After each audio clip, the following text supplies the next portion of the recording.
Donc, salut. Est-ce qu'on pourrait refaire le test du programme avec Mélissa? Et je me demande même si on pourrait pas, si ça marche, remettre les deux autres micros. Ah oui, carrément. Et donc, nous avons l'affiche ici d'Usine Fest, 13e édition au Hall des Douves à Bordeaux. Et pour aujourd'hui, au programme, un petit tour des stands avec Pierrick si la technique le veut bien. Et ce dont on est sûr, c'est qu'à 15 heures, on va suivre la table ronde Faire Archive, Zine et Mémoire LGBTQIA+, animée par Espace QG, Bibliothèque Queer et Genre. Très bien, merci. L'idée, c'est d'aller voir des stands et qu'on aurait des amis qu'on pourrait aller voir à propos des encres végétales qui font pousser des plantes pour en faire des couleurs. On a notre ami Daniel Selig de vieille date, dans le sens depuis l'école à Angoulême. Il y a aussi Sarah qui était à l'école à Angoulême parce qu'on pourrait leur faire un coucou parce qu'elle est avec les éditions du Poireau et les Allumettes. Il y a tellement de copains qu'on n'arriverait pas à les voir tous au même moment, mais il faudrait quand même que ça puisse marcher d'en aller voir certains. Cadre le stand, c'est sommairement, mais c'était la discussion. On reste pas longtemps et on essaye de pas gêner le passage sur les stands. J'ai bon espoir qu'on nous entende. On est parti là-dessus. On a eu des problèmes techniques, comment dire, rédhibitoires hier. Donc, on retente un peu ce matin, un peu comme on peut, et on a sans ça enregistré les tables rondes qui étaient assez intéressantes et que du coup, ce sera cool de les réécouter au calme après. Et elles sont assez courtes et concises en plus, voilà. Euh, alors, le temps que tu finisses le tranquillou, je rappelle que l'année dernière, on a vu Hugues, pardon, qui était venu nous parler de l'insoleuse. Donc, il nous avait expliqué que vous êtes 4 à 6 dans l'association, 2 personnes à plein temps. Et on avait discuté de ça et d'autres choses, enfin de méthodes d'impression et un peu du côté, enfin je ne sais pas comment on est parti vers l'écologie, mais il a dit que vous diversifiez aussi les tentatives et recherches en faisant pousser des plantes en vue d'en Oui, faire des pigments pour en oui, faire des encres. Voilà, bref. oui. Du coup, Est-ce que je peux te laisser le faire, pardon? En fait, parce que je me suis rendu compte que je parle, mais tu veux que je tienne le micro? Comme ça? Du coup, oui, on fait ça. Alors, on fait pousser des plantes. C'est un peu vrai. On les laisse surtout pousser comme des grandes. Et on a beaucoup de plantes spontanées aussi qui poussent donc le long de la Garonne, le long de l'atelier. Donc ça, c'est bien. Après, on utilise aussi des plantes qu'on va récolter dans la cuisine. Par exemple, des pots d'oignons, pots de grenade, pots d'avocat. Voilà, on utilise pas mal ça. Du coup, ce projet, il s'appelle Couleur Jardin. Donc, on l'avait initié avant qu'il s'appelle Couleur Jardin. Il a été initié en 2018-2019. Et donc, avec Hugues et moi, une autre personne qui n'est plus là maintenant. Et entre-temps, il y a Corentin qui nous a rejoints. Donc là, on est trois à vraiment travailler sur la couleur végétale.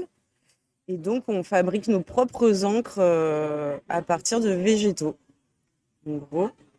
Et on fait pas mal de transmissions en fait. On fait beaucoup d'ateliers de découverte ou de transmission, tout ça.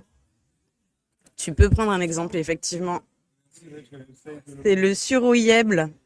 C'est un sureau qui est toxique. Faites attention à vous. Ne le mangez pas en sirop. il me semble que Hugues, il avait dit oui, alors c'est pas encore. Ah oui, pardon. Merci. Hugues, il avait dit c'est pas encore tout à fait au point. Et en fait, sans préciser de quoi il parlait, mais donc ça veut dire qu'il y a encore. C'est quoi la marge de progression ou de recherche que vous avez? Bah alors, je sais pas trop parce que moi, ça va, du coup. Non, mais Non, mais c'est qu'on n'est pas. En fait, on n'est pas. On a chacun des rôles un peu différents, on va dire, dans ce collectif-là. Euh, En fait, il y a des comment dire? C'est un truc où on va toujours chercher, en fait. Il y a énormément de plantes à découvrir, entre guillemets. En tout cas, de découvrir leurs propriétés tinctoriales. Et c'est surtout au niveau commande, en fait, on n'a pas encore réfléchi à une économie parce qu'en fait, ça coûte un bras. Ça prend beaucoup de temps de faire des encres. Et donc, si on doit le valoriser en termes de sous, là, d'un coup, ça devient un peu indécent. Donc, on n'a pas encore trouvé comment être hyper efficace pour que ce soit accessible un peu financièrement pour faire vraiment de la commande, quoi.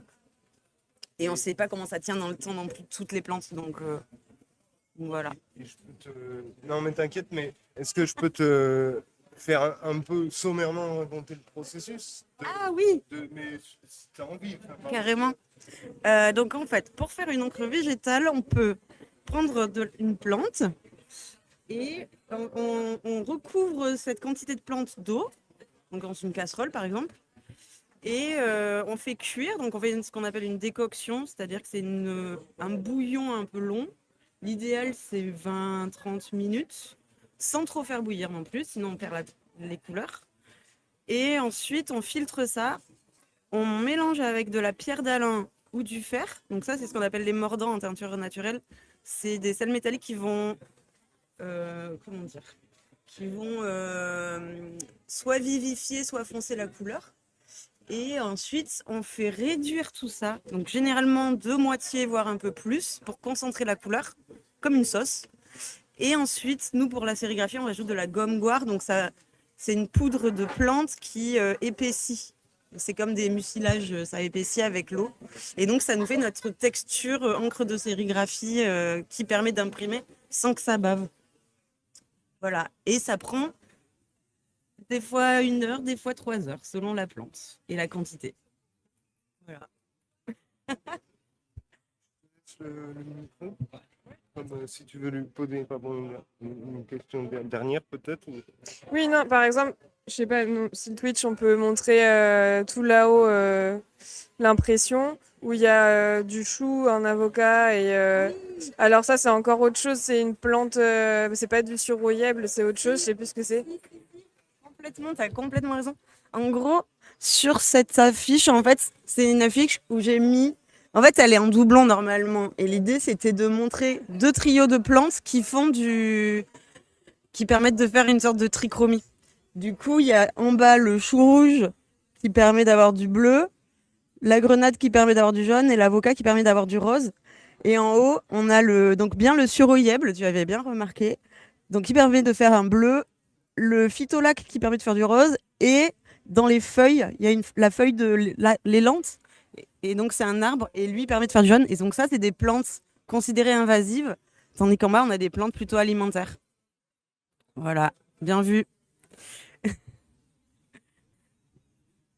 Merci beaucoup.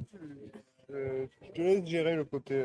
Oui, peut-être aussi de te poser la question de est-ce que tu as déjà fait le tataki-somé ou pas et du coup dans quelle mesure ça peut être aussi du coup une autre façon d'imprimer avec un autre modèle et pourquoi vous n'avez pas fait plutôt celui-là?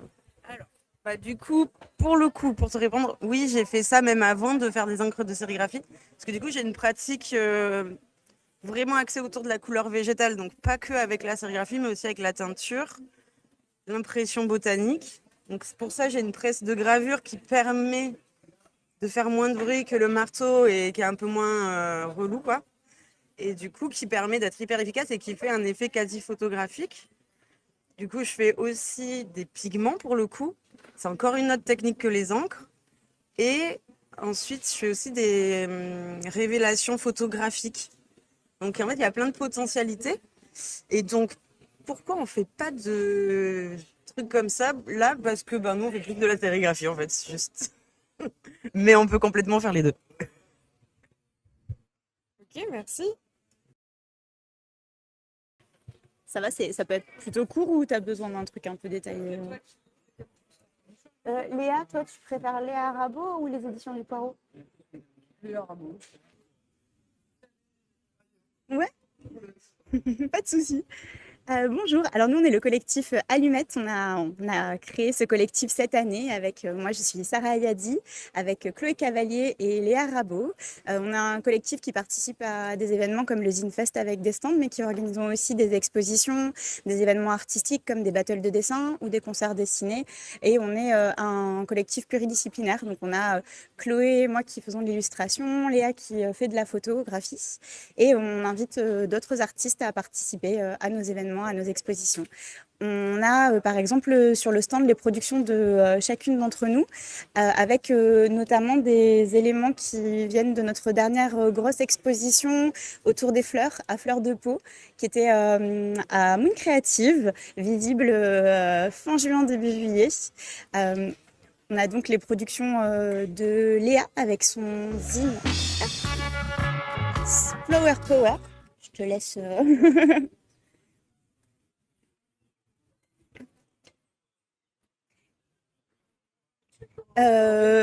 Tu veux commenter, Léa? Donc, ce sont les photographies que Léa a exposées lors de à Fleur de Pau. Voilà, une série de photographies un petit peu du quotidien avec des personnes proches, c'est ça? Ouais, voilà. Ensuite, on a une série d'illustrations, encre de Chine et encre de couleur que moi j'ai exposées également. Et les illustrations de Chloé Cavalier. Je vais passer.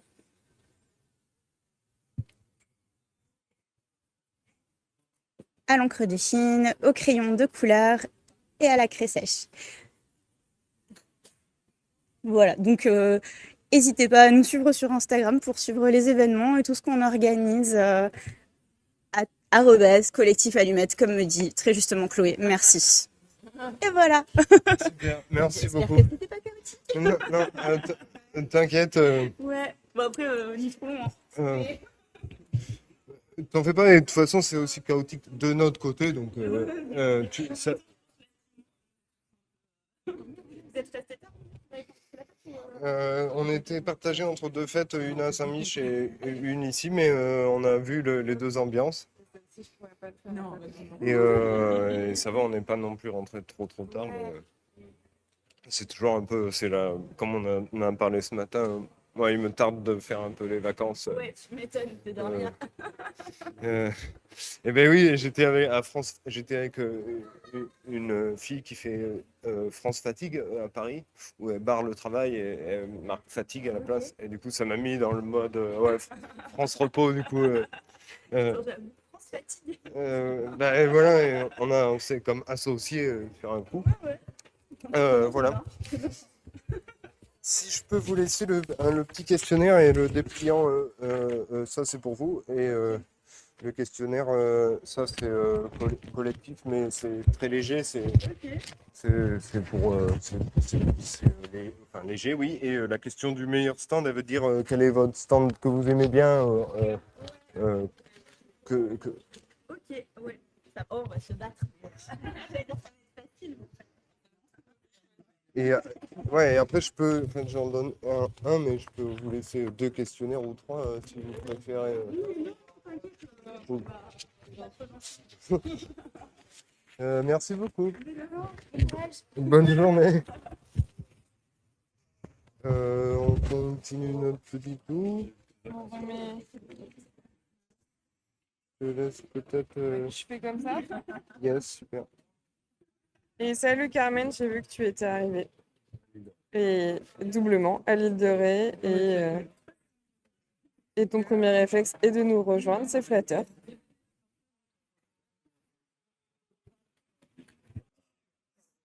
Ouais, c'est live Twitch, exactement. On voit là le travail, enfin, tu as le retour ici. Curieux. Voilà, c'est ça. Merci. Et du coup, basiquement, c'est pas basique. Qu'est-ce que l'ARFED? Et alors, Pierrick a pu voir un bout d'expo aussi à Paula. Alors, soyez généreux, dites ce que vous avez envie. En tout cas, il y a plutôt des curieux et des curieuses de l'autre côté. Bah, Faut que je parle loin ou pas? C'est bon? Ouais, ok. Alors l'ARFED, on va dire, c'est un peu un side project d'un plus gros projet, plus global. Parce qu'à la base, nous, on est une compagnie de spectacles vivants, art vivant. On fait des festivals, on fait des spectacles. Et ça s'appelle la compagnie Jefferson. Et en fait, cette compagnie, tous ces spectacles s'inscrivent dans un univers fictif qui s'appelle l'univers de Mont, qui est la carte qu'on peut voir là, qu'on a cartographiée. Donc ça fait 6 ans qu'on travaille sur, euh, sur ce monde imaginaire et qu'on inscrit nos spectacles dedans, nos performances, nos installations, enfin tout ça parle de cet univers-là. Et ça fait 2 ans et demi que du coup on a décidé de cartographier ce lieu parce qu'à force de travailler cette matière artistique, on a eu plein d'informations sur la topographie, la faune, la flore et tout ça. Donc on a fait appel à Jeanne Detto et à Jack Tezam qui ont collaboré pour faire cette illustration-là et qui nous ont aidés aussi sur le livre. Et donc une fois qu'on a cartographié cet univers, on s'est dit, ah mais comment on peut ancrer ce monde imaginaire dans le réel? Et c'est là qu'on en arrive à l'ARFED. Du coup, on a décidé de créer une métafiction où les personnes qui ont créé le livre font partie d'un groupe qui s'appelle l'ARFED. Donc, c'est l'amicale révélatrice de failles et d'expertise en décryptologie, qui est un groupe de chercheuses au travers duquel nous sommes partis dans les Pyrénées explorer et comment dire prouver l'existence du monde de Mont, voilà, qu'il existe dans le réel et qu'il y a des endroits de porosité qu'on appelle les failles. Donc voilà, il faut le voir comme quelque chose qui serait superposé à notre monde et que parfois il y a des bouts de monde voilà, qui se rencontrent et du coup ça crée des genres d'anomalies dans lesquelles nous sommes allés faire des relevés sonores, faire des relevés visuels, des dessins, des choses qui sont plus autour de la sensation. Et du coup ça a donné naissance à ce livre. Voilà, qui est en gros un compte-rendu pseudo-scientifique. Hmm,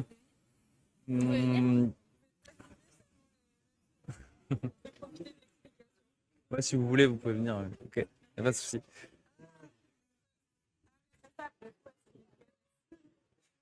Donc du coup, ça a donné naissance à cet ouvrage qui est un compte-rendu avec un ton un peu pseudo-scientifique où dans une première partie, il y a vraiment toute une démarche sur enfin une explication de notre démarche, notre méthodologie, tous nos outils de travail qu'on a utilisés, qu'on a mis en place.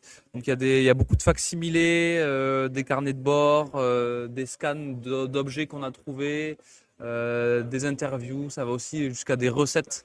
Il y a un peu, voilà, beaucoup de matière qu'on a générée pendant ces expéditions, qu'on a vraiment faites. On est parti pendant au moins 3 semaines dans les Pyrénées à divers endroits, plutôt autour des Hautes-Pyrénées, le coin du Vallon Mercado, tout ça. Et une deuxième partie du livre qui s'articule plutôt, enfin qui est plus poétique, et qui commence à. Alors, je sais pas si on peut bien le voir là, mais en gros.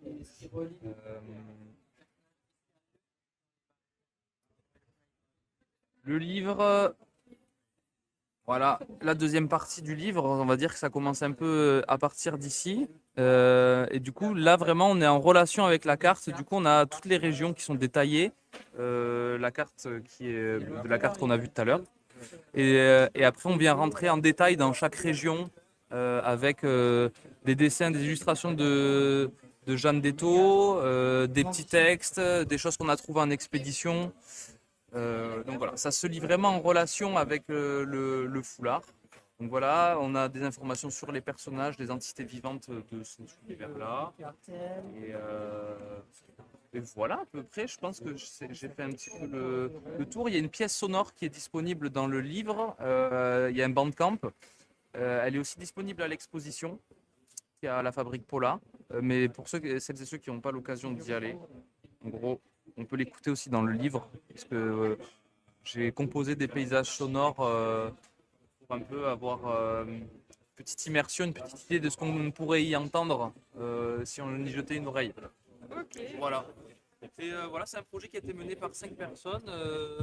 Rachel Cazenave, qui est la porteuse de projet. Il y a eu Jeanne Detto, comme j'ai dit, qui est plutôt illustratrice, peintre, naturaliste et tout ça. Jack Tezam, qui lui fait de l'illustration et qui a tenu une maison d'édition. Virginie Terroitin qui a fait de la photographie et du design aussi un petit peu, et moi-même qui a fait la pièce sonore, des textes et du graphisme. Voilà, qui est Victor Castel. Ouais. Merci Voilà, Victor. je sais pas si vous avez des questions. Ouais, si, moi j'avais une question parce que j'ai vu que la photo d'un des vêtements, a priori, d'une des populations de Mont. Et je voudrais bien savoir un peu plus le... Oui, mais j'aurais plus voulu voilà, savoir l'articulation avec, a priori, une pièce qui rend vivant ces personnages. Voilà, si tu peux en dire un mot. Bah, du coup, comme je disais, le travail de l'ARFED, c'est un peu un projet dans le projet. Euh, donc on a à la base des spectacles comment dire, qui parlent de cet univers-là, et notamment un qui s'appelle Mon pièce pour 8 corps, qui parle des 8 entités vivantes de ce monde-là. Ça parle de leurs relations, comment, ben, il a très bien dit, c'est Pierrick, c'est ça? Ouais, comment ben, ils font famille sans avoir de lien de sang. Donc ça parle vraiment du groupe et du fait d'avoir des gens qui soient isolés dans ce monde-là et qui se côtoient. Et c'est une pièce, ben, je peux laisser parler à Rachel, parce que Rachel, c'est la chorégraphe et la porteuse du projet. Peut-être tu as envie de dire un petit mot sur Mon.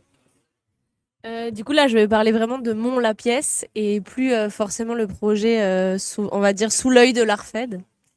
Du coup, comme disait Victor, Mon, c'est un spectacle pluridisciplinaire. C'est écrit avec des disciplines qui ne parlent pas. Donc, ça va être du cirque, du théâtre physique, de la danse, des costumes, de la musique. Il n'y a pas de parole, mais c'est un spectacle assez théâtral d'une certaine manière parce qu'on suit vraiment l'histoire de ce groupe et tous les événements qui traversent, qui sont assez propres aux vies collectives. Et donc, ça peut être une naissance, un anniversaire, un désaccord, une dispute. Donc, l'idée, ça va être de mettre en jeu ce groupe et de voir comment est-ce qu'il se positionne face à tout ça. Donc voilà, et c'est une pièce aussi dans laquelle on a fait un assez gros travail de costume qui caractérise de façon assez propre et singulière chacune des silhouettes. La recherche, c'était aussi que les personnages devaient pouvoir devaient pouvoir être identifiables et reconnaissables s'ils étaient éclairés de dos comme à un coucher de soleil où on comprend que la forme. Donc ça, c'était vraiment la recherche sur les costumes. Et du coup, j'en parle là un peu parce que les costumes, ils sont exposés à Paula en ce moment. Donc on peut pas jouer la pièce à Paula, mais on peut au moins montrer les costumes de ce spectacle, voilà, des silhouettes. Donc après ça, quand on le rattache à la fiction, évidemment, on raconte aussi que c'est les vêtements et les accoutrements qu'on a pu percevoir des habitants et habitantes de ce monde de Mont. Mais voilà, ça prend aussi une forme très vivante au plateau. Il y a d'autres spectacles de la compagnie qui explorent d'autres endroits de ce monde, d'autres thématiques propres à ce monde, Enfin voilà, c'est toujours les mêmes personnages qu'on retrouve à travers tout ça. Voilà, et oui, ce que je peux dire de plus aussi, c'est que pour nous, en tant qu'artistes, c'était aussi vraiment une manière sur scène et dans les spectacles de faire des propositions très oniriques, presque abstraites sur certains aspects, quelque chose d'assez flou et nébuleux, vraiment de l'ordre presque du rêve. Et en même temps, avec ce projet d'édition où on réancre la chose dans le réel, c'est aussi notre esthétique. Bah là, tout le monde ne voit peut-être pas, mais c'est noir et blanc, c'est pseudo-scientifique, c'est un peu années 90, groupe de chercheurs-chercheuses un peu nerd du truc, quoi. Et voilà, donc tout ça, c'est aussi des manières en tant qu'artiste d'explorer différentes esthétiques, différents médiums. Et nous, dans la compagnie, et à travers tous ces travaux-là, on est très... Notre positionnement, c'est vraiment de dire qu'on va creuser la même idée, le même monde, le même univers, en déployant des couches de celui-ci. Donc, on a l'habitude de dire que c'est notre fiction cœur, que l'ARFED, c'est déjà une métafiction de cette fiction. Et qu'en fait, voilà, il est que question de créer des aspects ou des nouvelles pierres de ce même monde. Notre processus aussi, c'est vraiment de dire qu'à travers les spectacles, on découvre le monde. Comme si quand on allait dans n'importe quel endroit pour la première fois, la première vision qu'on en avait, elle est parfois erronée, elle est pas très juste, c'est le premier rapport qu'on a à l'endroit. Et en fait, en écrivant les pièces, en écrivant les personnages, en les faisant interpréter par des vraies personnes aussi, des vrais humains et humaines, en fait, ça nous permet comme de mieux découvrir l'endroit et de mieux visiter ce monde-là. Voilà, en gros, je crois que c'est ça, hein. Et on peut dire un petit dernier mot sur aussi le format de la carte. On a souhaité en faire un foulard et pas forcément un print genre sur papier. Pour nous, c'était important qu'on puisse le porter et l'emmener avec nous. C'est un objet d'exploration et c'est un petit clin d'œil au foulard d'évasion, une petite invitation aussi aux personnes qui souhaiteraient partir aussi découvrir deux, trois choses et puis s'amuser à inventer des choses en observant le réel et en le tordant. Et on trouve ça hyper important pour sortir un peu du fascisme intellectuel et genre d'avoir toujours une seule vision. Là, nous, on aime bien les visions un peu polysémiques, un peu des choses, quoi. Du coup, voilà, on défend plutôt ça aussi au travers de ce projet-là. Donc voilà, c'est pour ça qu'on a envie d'avoir un objet qui reste pas que affiché dans le salon et que ce soit un truc qu'on puisse emporter avec nous. Super, merci beaucoup. Et alors, est-ce que vous avez des dates où on peut vous voir jouer la pièce, par exemple? Alors, en ce moment, il y a 2 pièces de la compagnie qu'on peut voir. La première s'appelle L'Armoire. Donc, on n'en a pas parlé pour l'instant, mais l'Armoire, elle se situe aussi dans cet univers. Elle se situe précisément, bon, là, je vais montrer, c'est pas très radiophonique, mais dans cette zone-là qui s'appelle le Château de Naël. Et du coup, cet endroit-là, dans le monde de Mont, on raconte que des sœurs y habitent. Et du coup, le spectacle qu'on a développé, il est autour de la relation de 3 sœurs. Ce spectacle-là, il joue dans les Pyrénées encore 5 fois dans une petite tournée d'été qui reprend à partir de mardi prochain. Donc, toutes les dates sont renseignées sur le site internet de la compagnie. Le site internet, c'est jafarson, jafarson.com, et sur le Instagram aussi. Donc, ça, c'est le spectacle qui, là, est en cours de tournée. Et ensuite, la grosse pièce, donc la pièce éponyme qui s'appelle Mont, avec les 8 personnages et tout ça, on reprend la tournée à partir de janvier. Le spectacle sera présenté à Narbonne dans le cadre des Régions en scène. Et je crois que c'est possible de venir la voir. C'est une présentation avec beaucoup de professionnels, mais je crois que c'est possible de venir voir quand même le spectacle. Et ensuite, il y aura d'autres dates sur la saison qui sont en train de se caler. Mais pareil, tout ça, ce sera écrit. Dès que c'est validé, c'est sur le site internet. Et la dernière chose où c'est pas forcément un spectacle, mais nous, on est aussi, comment dire, on questionne aussi pas mal la fête, notre rapport au moment festif et comment est-ce qu'on s'investit là-dedans. Et voilà. Et du coup, on a aussi un petit festival. Mais c'est pas vraiment un festival parce que c'est une après-midi, une soirée. Et c'est en plus de ça, c'est un format qui est déplaçable, qui n'est jamais vraiment au même endroit, jamais vraiment de la même manière, mais qui s'appelle la fête du 34 juillet. Donc du coup, c'est organisé cette année à Viscose dans les Hautes-Pyrénées aussi. Et ce sera le 25 juillet, je crois. Ouais. Et du coup, là, c'est plutôt notre casquette aussi de personnes qui souhaitons mettre en valeur d'autres démarches et d'autres artistes dont on se sent un peu cousin ou voisin ou dont on a envie de soutenir la démarche. Et donc, on crée aussi ce moment-là d'exposition et de diffusion pour d'autres. Et c'est un endroit aussi que nous, on investit en tant qu'artistes, puisque là, ça va être un peu plus notre casquette animateur, animatrice, musicien, musicienne. On crée des manèges, enfin voilà, un peu tout ce genre de choses. Voilà. Ouais, et on fait la fête. Et du coup, la fête du 34 juillet, le nom, c'est vraiment en référence à une fausse fête d'une fausse nation ou d'un faux pays qui n'existe pas et c'est une fausse date qu'on choisit de placer dans le calendrier au moment où on veut fêter. Et du coup, voilà. Et en général, ça se situe plutôt entre juillet et septembre, d'où le nom. Voilà, en gros, c'est ça. Je crois que c'est tout hein, pour les trucs à venir. Et oui, on l'a déjà dit, mais l'expo Apolla, elle est disponible jusqu'au 25 juillet. Elle est gratuite d'accès. Elle propose quand même une grosse partie, un gros volume de ce travail-là qu'on est venu présenter avec l'ARFED. Et il y aura aussi des temps de médiation et d'explication sur place, assurés par une partie de l'équipe du Zinfest. Donc voilà, il ne faut pas hésiter à aller y faire un tour. Merci beaucoup. Eh bien, Merci énormément. Je vous laisse un petit questionnaire et le dépliant.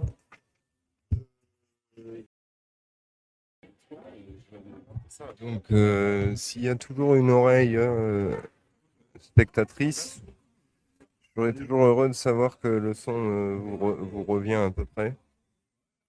Et on va continuer notre tour des stands dans un instant.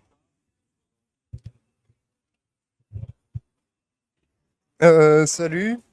Ah, le son est bon, super. Merci beaucoup, Chébi. On est à l'aveuglette et du coup, il y a un côté. On nous raconte des trucs super. J'espère que ça a stocké, quoi, et que je pourrai remettre ça un peu en forme. Daniel, je suis content de venir te voir parce que j'y repensais là en intro, parce que je suis quand même animateur, hein, je me fais des phrases, mais à me dire, putain, j'aime quand on se revoit d'Angoulême parce que ça fait une sorte de marmite, c'est pas forcément famille, c'est trop fort, tu vois, mais la même marmite, un peu comme le côté Le Chaudron avec ses marques et tout. J'aime Ouais. bien penser ça, et qu'on parle souvent du fait que cette école, elle a aussi peut-être perdu de sa dynamique, que beaucoup d'écoles d'art, elles ont des problèmes, notamment les provinciales. Et donc, bah, je suis trop content de te voir. Maintenant, je commence par Daniel, mais excuse-moi. Et c'est pas par. Bref, c'est anti-courtoisie, mais c'est bien d'avoir une petite intro, on se connaît. Mais sorry, j'ai pas. Voilà. Salut Salut, Daniel. salut, moi c'est Daniel. Salut Pierrick. Et oui, donc on était aux Beaux-Arts d'Angoulême ensemble où il y avait une section de bande dessinée. Dans cette section de bande dessinée, j'ai commencé à découvrir un peu la micro-édition et à faire des fanzines donc, de bande dessinée. Donc la micro-édition et les fanzines, c'est quand on fait des livres soi-même et qu'on les diffuse soi-même et qu'on fait tout un peu de A à Z comme ça. Donc dans des collectifs, j'ai commencé un peu à appréhender ces choses-là et à sortir mes premiers livres et à les diffuser en festival. Je fais encore ça. J'ai d'autres structures et d'autres organismes par lesquels je les sors, ou alors c'est juste moi-même. Je continue à faire des histoires courtes en bande dessinée, à les imprimer moi-même à la Corep de Toulouse, parce que j'habite à Toulouse, et à les façonner moi-même, et à les découper moi-même, et à les vendre en festival ou en distro, dans des concerts DIY dans la ville et autre part. Un tout petit peu sur Internet, mais pas beaucoup. Et voilà, donc pas mal de fanzines, surtout de bande dessinée, mais aussi d'autres choses. J'ai plusieurs groupes de musique avec Manon, qui est à côté de moi. Et ensemble, on a commencé un fanzine qui s'appelle Sac de tournée. Il y a 3 numéros pour l'instant. Et l'idée, c'est qu'on envoie des questions à des amis à nous qui ont des groupes de musique qui tournent, donc qui font plusieurs concerts d'affilée. Et donc, ce qui implique de prendre avec soi un sac avec des affaires personnelles. Et on demande en gros aux gens ce qu'ils et elles prennent dans leurs affaires personnelles lorsqu'ils partent en tournée. Et voilà, on a aussi des groupes de musique dont peut-être Manon parlera aussi, quoi. Donc c'est ça, vous ne déplacez pas qu'avec des éditions, mais aussi une grosse partie musique. Je vois maintenant que tu as pas mal de cassettes. On va venir à mi-stand pour que je puisse montrer l'autre partie. Euh, Trop bien. Et ça veut dire que vous voyagez quand même pas mal, beaucoup. Toi, tu étais déjà venu aux Infest dans les éditions précédentes? Non, c'est la première fois qu'on vient aux Zinfest. J'avais envoyé quelques mails, mais à chaque fois c'était un peu trop tard ou c'était pas le bon moment. Et là, cette année, ils nous ont invités, donc ça fait bien plaisir. On est venu avec pas mal de gens de Toulouse et on découvre aussi des vieux amis d'Angoulême et des gens qu'on connaissait pas et c'est chouette. Ouais. Il y a un bon esprit. Ah, oui, merci de le dire. Je trouve ça toujours c'est une bonne période parce que c'est un peu le dernier coup d'avant les vacances. Ou pour Bordeaux, ça fait un temps où c'est encore ouvert aux propositions. Enfin, je trouve le créneau très bon et Disparate sont tellement connus pour le côté accueil et un peu chaleureux de l'événement qui fait que ces 3 jours du marché des Douves assez détendus où tu peux te sentir tranquille, quoi. Enfin, voilà. Ouais. Et avec une sorte de en fait, trésor fourmillant où tu trouveras un peu toujours tes pièces, un truc qui va te faire un clin d'œil, quoi. Ah bah ouais, c'est clair. Ouais, on en parlait hier. C'est hyper cool que ce soit vraiment pour les fanzines et pour les petites productions. Ça permet un peu de sortir de l'édition traditionnelle et industrielle. Ça fait du bien aussi. Et surtout en ce moment, c'est très important, on pense, de créer et de maintenir des espaces un peu hors du circuit commercial traditionnel et industriel, quoi. Et qu'on puisse se retrouver comme ça permet de souffler et de découvrir des choses accessibles aussi au niveau des prix.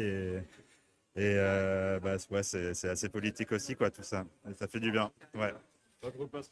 Vous avez aussi acheté des fanzines ailleurs, du coup, tu as craqué un peu. Ce que j'ai acheté. Ah, au stand voisin, ouais, on a acheté un fanzine de bande dessinée sur des aventures, sur des trains, des gens qui voyagent en train de fret. Ouais, c'est très cool. Ratignoc, on les a vus hier, les aventures de Ratignoc. Ben, super, bien joué. Et c'est vrai qu'ils sont très attrayants. Enfin, ils vendent très bien le. Pas vendent, mais voilà, ils mettent bien en avant l'aventure. Ben, merci beaucoup. Manon, j'arrive pour un petit mot.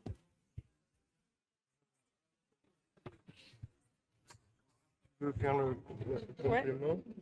Prendra les objets à montrer. Oui. Bah écoute, à ta guisette, c'est ce qui te fait envie et plaisir de partager. Ok. Et ben bonjour tout le monde. Donc moi c'est Manon, je viens aussi de Toulouse. Et donc là effectivement j'ai amené à la fois du fanzine et des disques, des cassettes. Parce que j'ai un label de musique qui s'appelle Hidden Bay Records, un label plutôt de rock indé, punk, enfin ça va jusqu'à des trucs assez pop, indie pop. Et donc oui, il y a pas mal de cassettes et de 45 tours. Là, j'ai pas amené la boîte avec tous les 33 tours, j'avais pas la place. Et moi, je fais des fanzines de poésie, de carnet de voyage et aussi de musique, en fait. Par exemple, je peux peut-être vous parler de celui-ci, qui s'appelle Ductus Pop. Ça, je l'avais commencé il y a, je sais pas, une petite quinzaine d'années.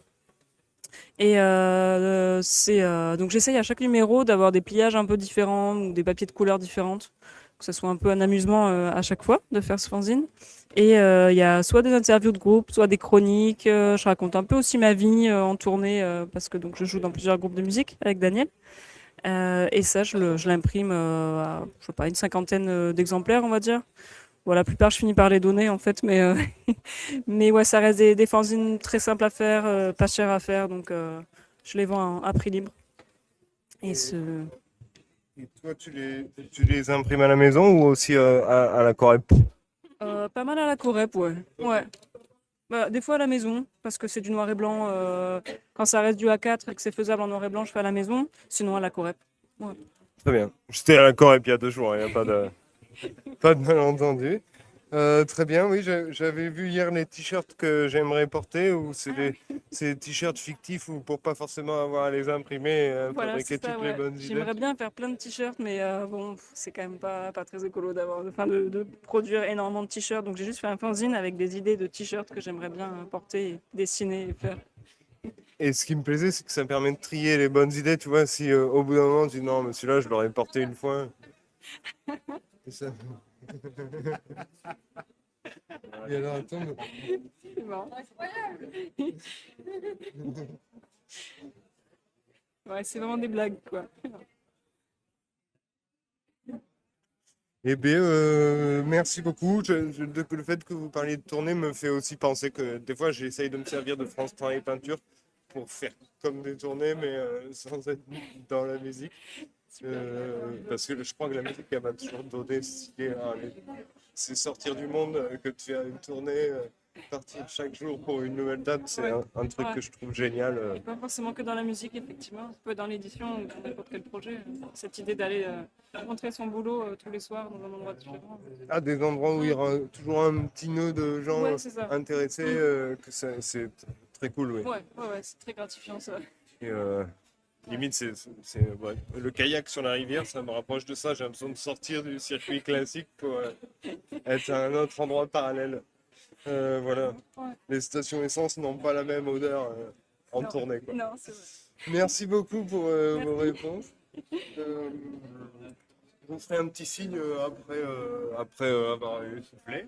Ok, ouais. Et il y a aussi les tables rondes qui seront à retrouver. Ouais. Super. Voilà. Merci encore. Ouais, Bon merci. festival. Merci France Travail Peinture.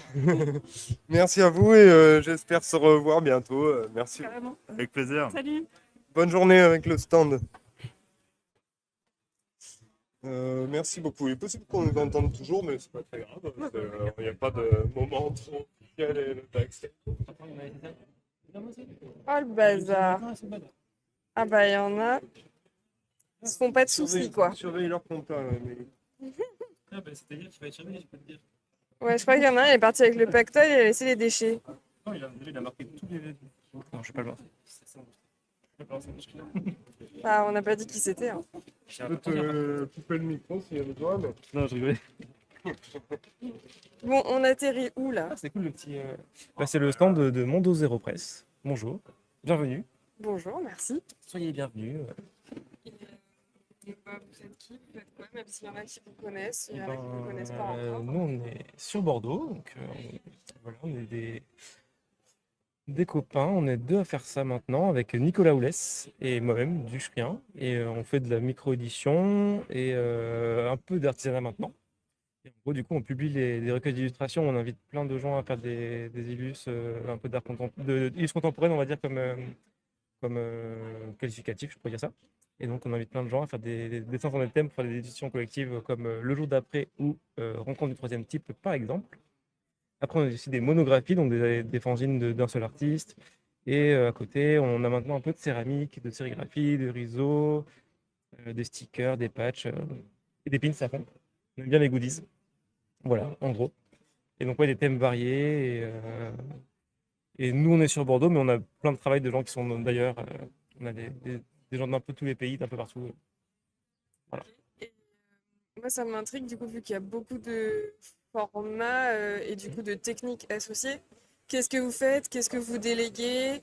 Est-ce que, par exemple, la céramique, c'est que vous vous y êtes mis ou est-ce que vous avez filé des illus à des copains qui font de la céramique? Non, ça s'est fait moi-même. La céramique, c'est le truc que je me suis mis à faire il y a à peu près 2 ans, un truc comme ça. Et du coup, c'est moi qui l'ai fait. Après, ça dépend des choses. Après, les pins, etc., ça c'est forcément délégué, on ne peut pas le faire. Il faut les machines, les stickers aussi. Les prints, on va bosser avec des gens à Bordeaux. Les riso, par exemple, ça va être avec Faust Édition, Faustine, qui nous fait les riso. Les sérigraphies, pareil, ça va être. On a fait ça avec des gens proches, quoi, à Bordeaux. Et voilà. Après, les fanzines, ceux qu'on a en ce moment, c'est des éditions numériques, donc ça on les commande déjà faites, il n'y a pas de travail particulier. Mais sinon, on fait au maximum ce qu'on peut, en tout cas niveau print et RCNA, machin. Voilà. Et alors après, sur, on va dire, l'imaginaire, je sais pas, la ligne éditoriale, si t'as un mot ou plusieurs. Comme il y a beaucoup de gens différents, c'est assez varié, mais on reste quand même. On a quelques lignes directrices. Par exemple, les éditions collectives, c'est une sorte de collection, c'est le 3e tome maintenant. Et c'était toujours sur un thème en lien avec un genre du cinéma. Donc le premier, c'était le film d'action. Le deuxième, c'était la science-fiction. Le troisième, c'est le post-apo. Donc on a cette ligne un peu directrice. On aime bien le cinéma, surtout des années 80-90, on va dire, à la base. Voilà. Et après, la musique, c'est toujours une influence aussi. Par exemple, on a Geek Poster qui est un fanzine que d'affiches de concerts, fait par Nicolas Oulès. Donc, c'est aussi une influence qui est cool. On aime bien les affiches et la musique. Et après, je pense que de manière inconsciente, ça reste quand même dans ces thèmes-là parce que je vois Pilote qu'on a ici, c'est aussi science-fiction. On a quand même pas mal d'éléments qui vont être en rapport avec comme le cinéma, je dirais. C'est pas forcément volontaire, mais ça peut se rejoindre un petit peu. Et voilà. Et après, ça reste. Des illus avec des inspirations qui peuvent venir de tous les styles, mais voilà en gros. Ouais, alors c'est ça parce que si je vois des fois des styles un peu, je sais pas si dire communistes du début du siècle, mais des fois je reconnais du coup un peu la patte Nicolas Oulès sur une certaine période. Toi, si je vois des sortes de geekeries dont Twitch serait friand, les braves bestiaux morte couilles, ça pue à la bravoure, et ben j'identifie un peu enfin vos pattes. Est-ce qu'il y a des moments où vous rassemblez tout ça dans une sorte de délire commun aussi, où le style graphique disparaît un peu au profit du délire commun? Dans ce projet-là, pas forcément, parce qu'on va toujours être publié en tant que nos identités personnelles, etc. Après, on a d'autres projets en dehors de Mondo Zero, des collectifs qu'on fait, notamment un qui s'appelle Skin Jackin, où on fait des faux tatous à la peinture sur les gens des événements. Ça fait 15 ans qu'on fait ça maintenant. Et Nico est dedans et moi aussi. Et du coup, dans ce collectif-là, on va plus être lissé parce qu'on va essayer des matériaux, on va être beaucoup à la peinture acrylique, au Posca et tout ça, donc ça va être des aplats. Donc dans ce truc-là, on lisse un peu nos styles et ça va plus ressembler. Mais dans la partie édition, pas forcément. Après, ce qui va rejoindre, ça va être les thèmes qui vont être propres à une édition ou à une autre. Donc du coup, on va bosser sur les mêmes intentions, on va dire, de dessin. Mais dans le style et la technique, c'est différent aussi. On va pas bosser avec les mêmes matériaux, les mêmes médiums. Donc je pense que c'est quand même toujours une petite différence entre. On n'a pas non plus les mêmes influences, Nico et moi, par exemple. Donc voilà. Mais bon, en effet, je vois ce que tu veux, le côté soviétique, un peu constructivisme et des trucs comme ça. Il en parlerait mieux que moi, mais c'est très bien ce qu'il fait.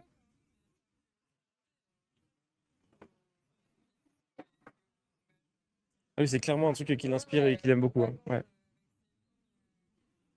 Enfin, ce type de graisse aussi dans le trait et ses perspectives et toutes les, je sais pas, lignes cassées là. Ouais, ça, Nico, il aime beaucoup. Il en Ouais. parle mieux que moi, mais il adore ça.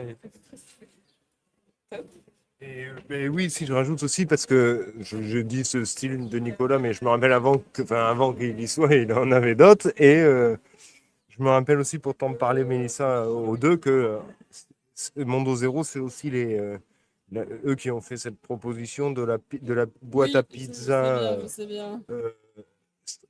Tu disais? C'est Timmy Party, ouais. Le premier, on avait fait une expo avec un four à pizza, on les sorti du four et tout. On les vendait dans les boîtes à pizza, du coup, imprimées, sérigraphiées, justement, par notre copain Mehdi, qui était un soleuse. C'était un projet assez local dans les gens qui ont participé et tout. Et puis après, cette expo-là, qui était dans une galerie qui est pas loin d'ici.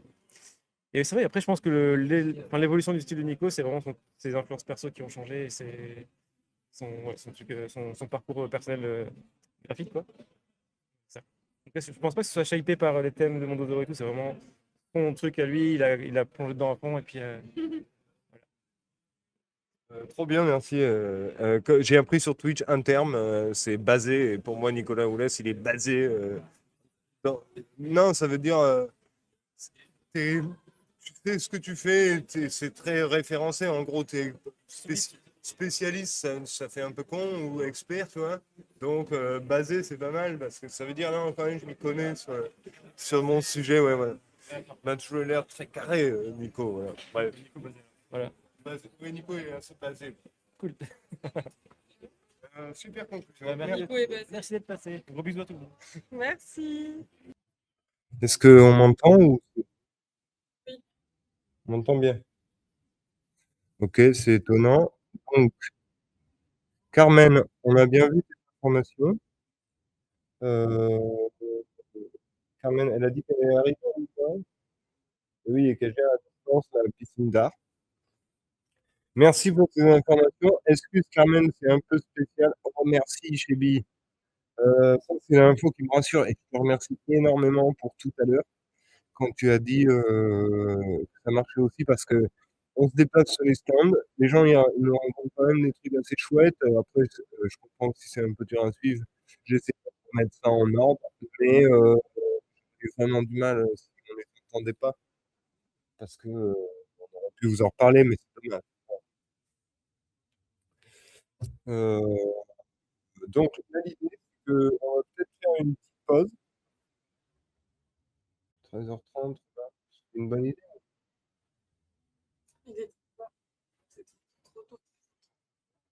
Non, mais ah oui, voilà, non, on va faire une pause jusqu'à 14h. Et à 14h, on reprendra une petite heure à faire le tour de stand et on voilà, on fera merci beaucoup ah oui, alors, parce qu'avant, on entend peut-être moins. Le Zinfest, quand même, c'est les rencontres internationales de micro-édition, fanzine et multi. Et l'occasion surtout de rencontrer une soixantaine d'exposants qui sont rassemblés dans le marché des Doubs, accueillis par Disparate, bien accueillis par Disparate.